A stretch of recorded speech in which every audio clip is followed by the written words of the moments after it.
25 से 30 ऐसा काल होगा जो बिहार में उद्योगीकरण का काल होगा और उद्योग का जाल बिछेगा। पटना का चिड़ियाखाना है, उसका एक पार्ट काट कर ₹1.25 में गोल्फ क्लब को दे दिया। किसने दिया था? ऐसी नीति बना दिया भाड़ा समानीकरण का, जिसके चलते बिहार के खनिज संपदा अब बिहार में उद्योग नहीं लगा।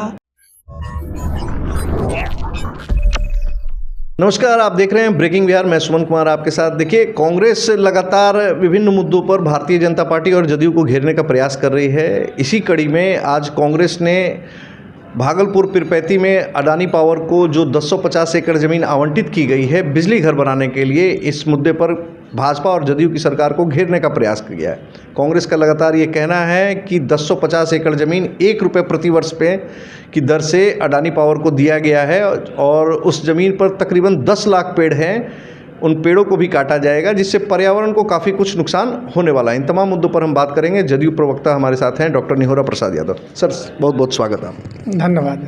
सर, लगातार कांग्रेस आरोप लगा रही है कि आप लोग लगातार सिर्फ और सिर्फ एक कंपनी को फ़ायदा पहुंचाने की नीति बना रहे हैं। नहीं, हमारी नीति ये है कि बिहार में उद्योग लगे।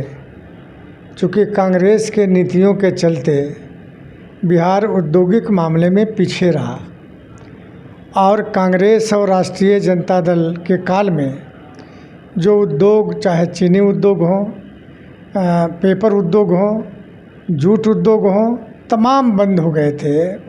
तो ऐसी स्थिति में हमारी सरकार, आदरणीय मुख्यमंत्री नीतीश कुमार जी, औद्योगिक नीति बनाने का काम किया है, जिसमें जो उद्योग लगाना चाहते हैं उनको कई तरह के रियायत, ज़मीन के मामले में,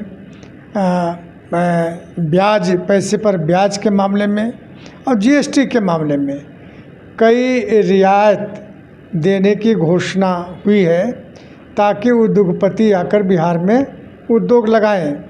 और 25 से 30 ऐसा काल होगा जो बिहार में उद्योगीकरण का काल होगा और उद्योग का जाल बिछेगा। अब जहाँ सवाल है किसी एक व्यक्ति का, तो एक व्यक्ति को नहीं दिया गया। जो लेने के लिए तैयार हुआ कई तरह के बीड हुए, उस बीड में लोग सक्सेसफुल नहीं हुए।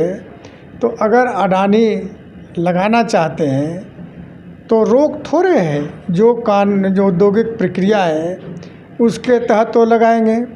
आप पर्यावरण की बात करते हैं तो पर्यावरण तो के हम लोग रक्षक हैं, और किस तरह बिहार का पर्यावरण बचे, इसके लिए मुख्यमंत्री जी काम कर रहे हैं। कांग्रेस को तो अपने कभी सोचा नहीं कि हमने क्या क्या पाप किया है। ये जो बोटिकल गार्डन पटना का चिड़ियाखाना है, उसका एक पार्ट काट कर ₹1.25 में गोल्फ क्लब को दे दिया। किसने दिया था? कांग्रेस की सरकार ने ही दिया। तो ऐसे महत्वपूर्ण जगहों को, जो पटना का हार्ट कहा जाता है, उसको काट करके दे दिया गोल्फ क्लब को, जहां बच्चे फुटबॉल खेलते थे, खेल खेलते थे। एक कांग्रेस से जो कोई नए आदमी बोला होगा, जो कांग्रेस का इतिहास भी नहीं जानता होगा, तो उनसे पूछ लीजिएगा कि गोल्फ क्लब कितना में दे दिए थे आप गोल्फ खेलने के लिए लोगों को। तो मतलब लगता है कि ये सिर्फ और सिर्फ आगामी विधानसभा चुनाव को देखते हुए राजनीतिक मुद्दा है, क्योंकि अगर बात की जाए बिहार में ही और पटना शहर में ही, तो मेदांता हॉस्पिटल हो या पीएन मॉल जैसे बड़े बड़े प्रतिष्ठान हो, इनको भी काफ़ी रियायती दर पर जो है राज्य सरकार ने दिया था। देखिए, ये लोग चाहते नहीं है, कांग्रेस और राष्ट्रीय जनता दल के लोग, कि बिहार में कोई विकास हो, बिहार में कोई काम हो। जैसे ही कोई काम लेकर सरकार बढ़ती है, वैसे ही फुच्चर निकाल के आलोचना करते हैं। और कांग्रेस को तो कोई मतलब नहीं है।